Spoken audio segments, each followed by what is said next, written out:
इससे जब मेरे पास क्लाइंट्स आते हैं ना और वो सिर्फ मुझे सिम्टम्स बताते हैं कि फॉर एग्जांपल थकावट हो रही है, ब्रेन फॉग हो रहा है, प्यास ज़्यादा लग रही है, पेट निकल आया है, हाथों पैरों में सुइयाँ चुभ रही हैं, कुछ क्लासिकल सिम्टम्स होते हैं प्री डायबिटीज़ के। लेकिन डॉक्टर साहर हमारा HbA1c तो नॉर्मल था। मैं कहती हूँ खुश ना हो कि नॉर्मल था, ये सारे सिम्टम्स हैं, प्री डायबिटीज़ हो गया है, प्रॉब्लम आ गई है, अब इसको रिवर्स करना है। प्री डायबिटीज़ है क्या, टेक्निकली है क्या सेल के लेवल पे, ये मैं बताना चाहती हूँ क्योंकि उसके बाद ही उसका इलाज समझाया जा क्योंकि सकता है। मुझे भी लगता है कि ये सिम्टम्स हैं और मैं अब ज़्यादा गौर से सुनना चाह रहा हूँ कि इसका हल क्या है। फिर आपको इन कुछ चंद मिनटों में इसका इलाज भी बता देते हैं। प्री डायबिटीज़ मुतरादिफ है इंसुलिन रेजिस्टेंस के। इंसुलिन रेजिस्टेंस होती क्या है?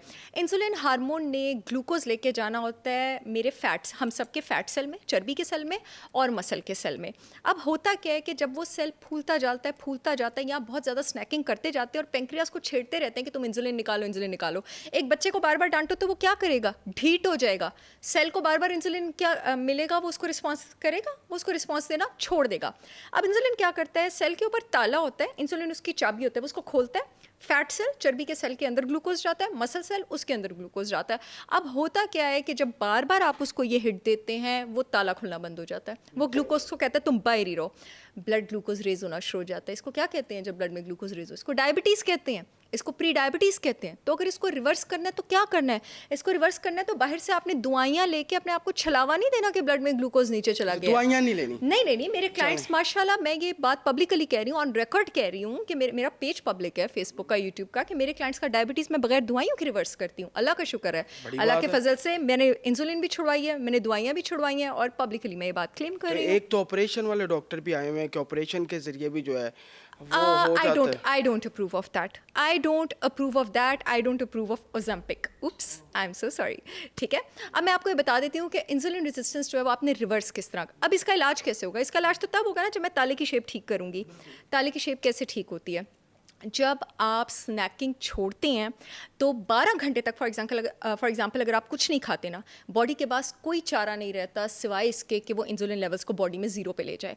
जब बॉडी में, इसीलिए इंटरमिटेंट फास्टिंग इसका इलाज है, जब बॉडी में इंसुलिन लेवल ज़ीरो पे जाता है, चर्बी और मसल का सेल अपनी ओरिजिनल साइज़ में आना शुरू हो जाता है।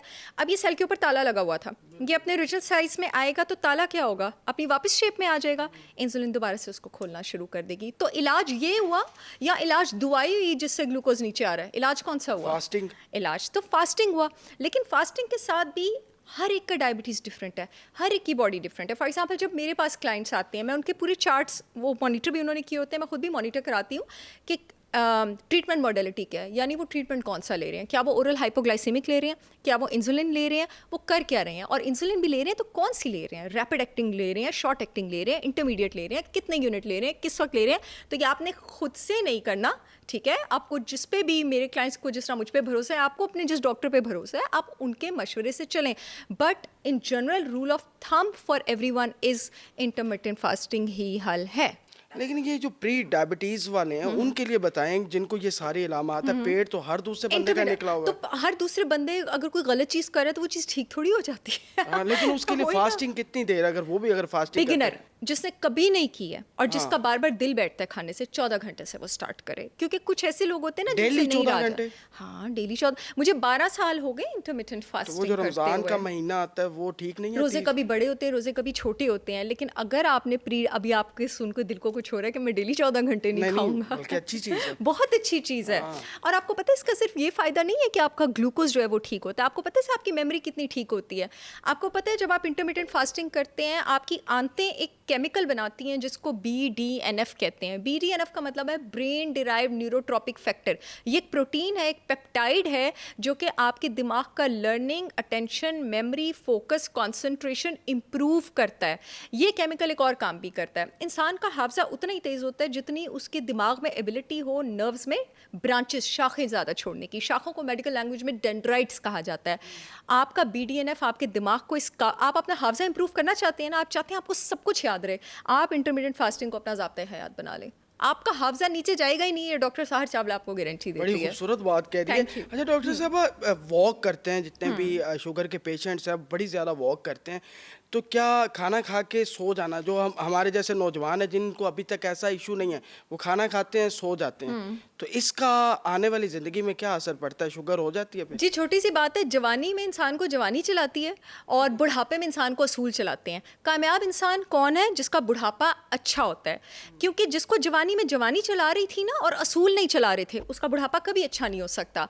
तो जिसका बुढ़ापा अच्छा, मैं उन लोगों से बहुत इंप्रेस होती हूँ। इसका मतलब है जवानी में भी उन्होंने अपने असूलों को जवानी के जोश पे हावी रखा।